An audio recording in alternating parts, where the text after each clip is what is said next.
Una ito. Tingnan nyo. Wow, ang gandang. Ito po, pinost ni Crisette. Shout out sa iyo, Crisette. Maraming salamat. Bagamat di ko siya kilala. Good job mo. Good job po, madam. Maraming salamat sa pagbibigay mo ng mga magagandang impormasyon para mamulat ang mga Pilipino sa mga ganitong klaseng mga abusado. Ayan. Pag-post ni Crisette, ito po ay galing sa Facebook ni Abante mismo. Ayan, nakalagay. Benny Mirando Abante. Kailan pinost ito ni Abante? May 24, 2022. By Lexus. You're such a wonderful, comfortable mobile home and office and prayer room to me. Wow. Ito, matindi yan, ha? Alam niyo yung Alphard? Tigli 5 milyon yun. At ang Lexus po ay isang brand na kung tawagin ay Toyota company po ang Lexus eh. So kung mahal na yung Alphard na Toyota, ito yung luxury Toyota. Ang Lexus po is just like luxury Toyota. So kung mahal ang Alphard, mas mahal ito. Di ba? Kung ang Alphard nasa 5 milyon, ito sa tingin ko yung nasa 7, 8 milyon. Ganyan po katindi ito si Abante. Siya mismo nag-post nito. Thanks for 2 years of being with me. I hope your next owner will enjoy you too. Ayan. Lexus LM350. Magkano ba ang sahod ng mga congressman? Matitindi, di ba? Hindi biro. At hindi lang yan, meron pa. Okay? Iisa-isahin natin. Hindi natin palulusutin yung mga ganitong galawan.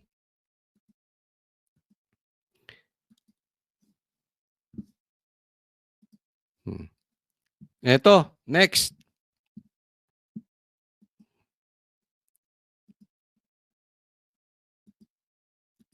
May picture pa. May picture pa mismo ni Abante.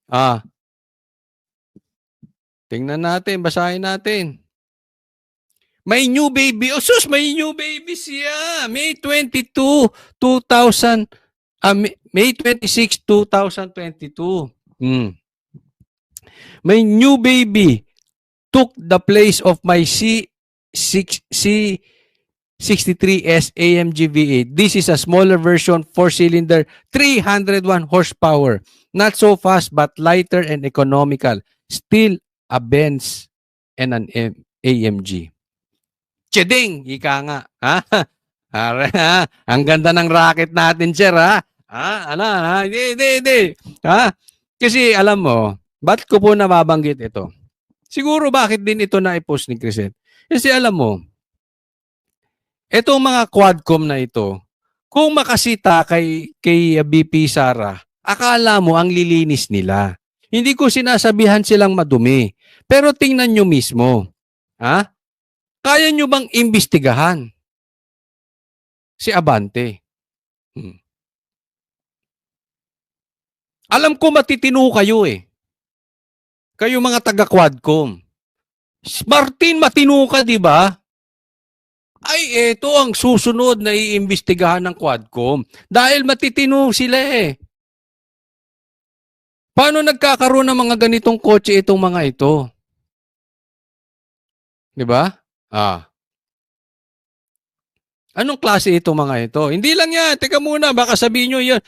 Hindi lang po yan. Marami po yan, ha?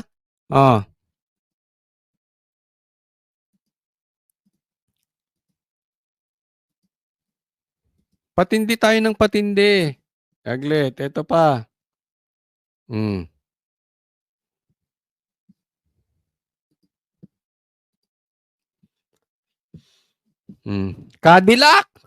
Cadillac, Escalade. VIP Bulletproof 2024 Cadillac Escalade. Armored Level 6. Matindi. Okay. Alam nyo, yung Land Cruiser na bulletproof ay nasa 10 million. Yung Hilux nga, nakakita ko, nasa 6 million na bulletproof. Level 6. How much more itong Cadillac na ito. Oh. Diba? Ito nga nakalagay 18 million. Magkano ulit ang sahod ng isang congressman? Pastor po ito. Sa aking pagkakaalam, siya ay pastor o bishop kung tawagin sa kanila. Maliit lang yung kongregasyon niya na. Baka mas marami pang congressman kaysa dun sa kongregasyon niya. Ganun po katindi. Paano ka magkakaroon ng Cadillac? Escalade. Level 6. Bulletproof. Matitino ang mga taga-Quadcom. Hindi sila bias. Si Martin matino yan. Kaya iimbestigahan to. Di ba? Gaya ng pag-iimbestiga nyo kay BP Sara, kung kayo ay hindi bias, hindi kayo ipokrito, hindi kayo double standard, iimbestigahan din to. Ang tanong, kayo nga ba ay talagang matitino, Quadcom? Kayo ba ay hindi double standard? Dapat sagutin ito. Kasi matindi po itong pinost ni Crisette. And she is very sure of this. Kasi pinost niya. Ngayon, sino ang nagsisinungaling? Si Crisette o to si Abante? Bagamat hindi ko pa namimit si Crisette, sa tingin ko, hindi nagsisinungaling si Crisette. Ito, pag hindi sumagot ito si Kong Abante, guilty yan. Saan niya nakuha yung ganyang pera? Yan ba yung sinasabi kung nung nadulas si Pulong? Magkano ang bayad? Gusto nyong malaman kung magkano ang bayad kada hearing? Di ba nadulas si Pulong? Si Pulong Duterte? Kaya dapat ito ipaliwanag. Huwag niya nang antayin, imbestigahan siya. Dapat ito ipaliwanag ni Abante. Hindi po pwedeng ang lalakas ng loob ninyo kung para gisahin ninyo si BP Sara. Tapos pagkaganyan, pagka sa inyo, wala lang. Wala kayong gagawin. Oh. Wag, di ba, Abante? Pastor ka, hindi ka ipokrito. Laki nga ng krus mo, oh. Hindi ka ipokrito, di ba? Pakipaliwanag. Paliwanag mo to. Martin, Dan Fernandez, ano na? Galaw-galaw, baka ma-stroke kayo. Paduano, Barbers, hindi nyo ba iimbestigahan ito kung totoo o hindi? Kung saan niya nakuha yung pera? Hello? Pero hindi pa yan, ha? Hindi pa yan. Meron pa. Saglit.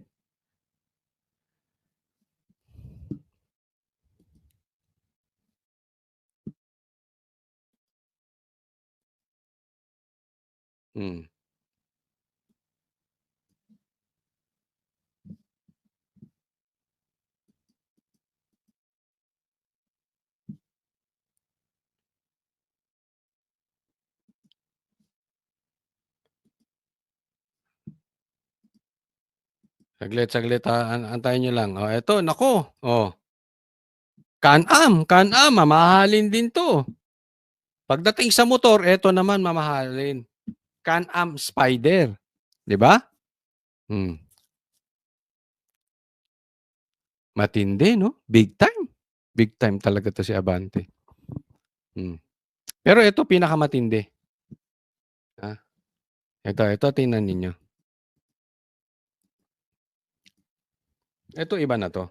Ibang level to.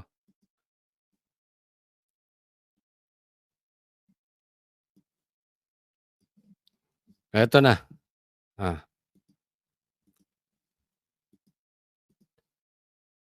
Ibang level to. Pinost ni Benny Mirando Abante siya yon. No. Travel to Clark on my Porsche Targa. Convertible, natatanggal. Yung pagka-targa sa Porsche, natatanggal yung bubong niyan. with Denver, the one who received the Loyal Friend of the Patriarch Award.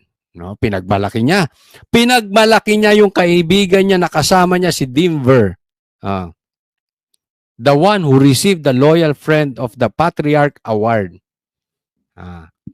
Porsche Targa. Isa pa ito. Hindi ito bababa ng 10 milyon. Diba? Isipin mo, iilan lang ang kongregasyon niya, iilan lang ang miyembro ng kongregasyon niya, magkano lang ang sahod ng congressman? Nagtatanong lang po tayo, Abante, ha? Kung Abante nagtatanong. Kung naman ay nakuha mo sa malinis na paraan, walang problema. Ipaliwanag mo lang. Kasi pinagpapaliwanag nyo si BP Sara ng confidential funds para ikaw ay maging katiwa-tiwalang pastor at hindi ipokrito. Kung totoo yan or hindi, nakuha man yan sa maling paraan o nakuha sa mabuting paraan, tayo nagtatanong lang. Dapat ipaliwanag mo yan. At kung ayaw ipaliwanag to ni Abante, dapat imbestigahan to ng TWADCOM. Di ba? Yun lang naman Ipokrito ka ba? Ipokrito ba, TWADCOM? Nagtatanong lang. Ha? Kasi baka mamaya, masama na naman ang loob nyo. Ito kasi ang paliwanag dyan.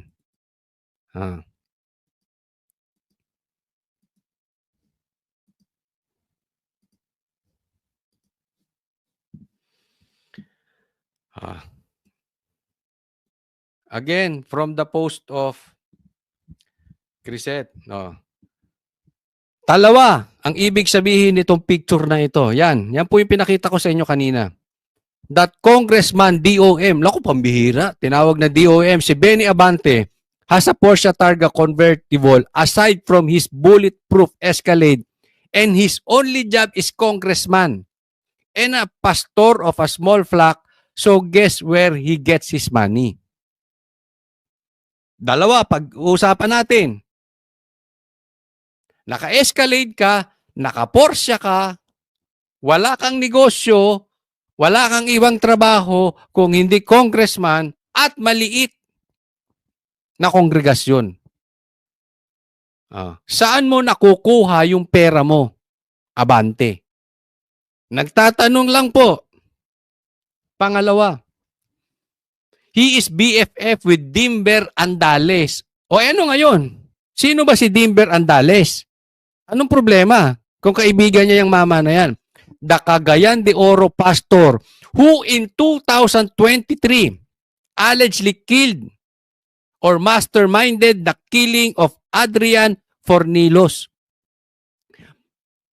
a 24-year-old MRCDO 2023 because of a love triangle. Pinatay. Niyari. At siya ang mastermind. Allegedly. Etong si Dimber, nakaibigan ni Congressman Abante. Na pinuri ni Abante. May kaso. Pagpatay, love triangle. Naku, mahirap talaga. Pag selos talaga dumali, yari. Coincidence lang and no relation to the friendship. Nagtatanong lang, ha? Nagtatanong lang tayo, sinusundan lang natin. Just this October 2024, kayon lang. Last month, the DOJ junk binasura ang kaso ni Dimber Andales.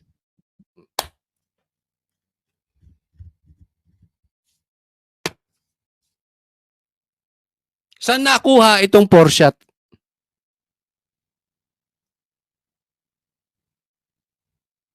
Kaibigan niya to si Dimber. May napatay di umano, allegedly, noong 2023. October 2024, binasura na yung kaso ng DOJ.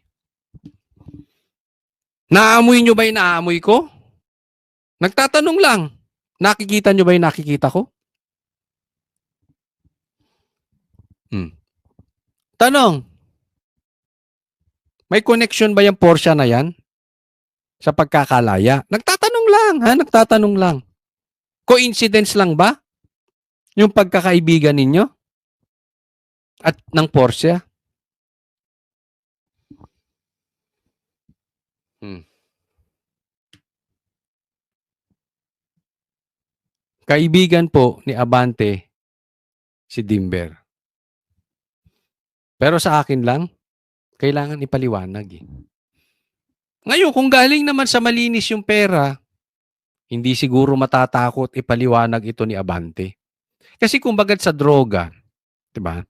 Ang droga, pag hindi ka nagdodroga, pag hinamon ka ng drug test, hindi ka takot magpa-drug test. Tama o tamang-tama? Matatakot ka lang magpa-drug test pag addict ka, 'di ba? Same thing here. Hindi dapat palagpasin ni Abante yung pagkakataon kasi kalat na po ito. Kakalat pa yan lalo. Pag di niya 'to pinaliwanag at hindi inimbestigahan ni Martin at ng Quadcom yung credibility, mag-imbestiga ng Quadcom, wala nang talaga. Una, yung issue nila kay Grijaldo, 'di ba? Tanim witness ang datingan dahil gusto nilang palabasin na mayroong reward system. Tapos ito, pipikit ang mata ni Martin at ng Quadcom dito sa issue kay Abante kung hindi nila imbestigahan at kung hindi magpapaliwanag si Abante. Ano pa ang ihaharap nilang credibility? Wala na. Finish na. So itigil nyo na ang pag-iimbestiga kay BP Sara kung kayo din mismo ay madumi. Kung lang naman. Pero sa akin, madumi sila kung hindi nila maipaliwanag to. Di ba? Antayin natin. Sa tingin ba ninyo, ipapaliwanag to ni Abante? Sige, sagutin nyo dyan sa mga manunood ng video na ito.